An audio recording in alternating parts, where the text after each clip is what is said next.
بيعمل معانا كده؟ ليه بيمنع عننا دايما الحاجات الحلوه اللي المفروض عارف انها تبسطنا وبيقول لنا لا ما ينفعش تعملوها، بلاش تعملوا كده؟ ممكن لو سمعت اغنيه تخليني وحشه، ليه ما ينفعش اسمع اغاني؟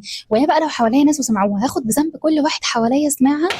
ويا بقى لو متضررين فانا كده في حته تانيه. ليه ممكن اغنيه تكون بالغلط ده عشان بتجذب الشياطين يعني؟ طب ما هي الشياطين على طول موجوده معانا، وانا قاعده مع اصحابي وانا قاعده مع اهلي وانا في الشغل وانا قاعده مع ناس عشان بتوسوس لي يعني، بس اي نعم في ناس مش محتاجه، بس وانا لوحدي وانا باكل وانا بشرب وانا في الحمام على طول موجوده معانا. من سنه ونص دخلت في اكتئاب، بس الحمد لله بفضل ربنا خرجت منه، وفي اتنين قريبين مني كانوا موجودين معايا.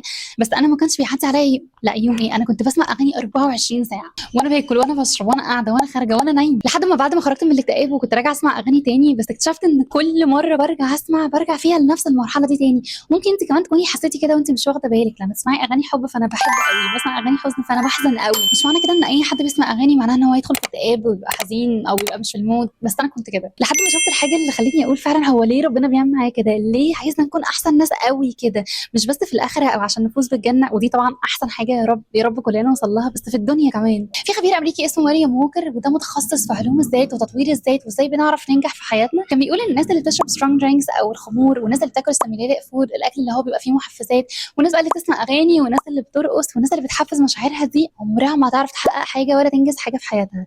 طب ليه؟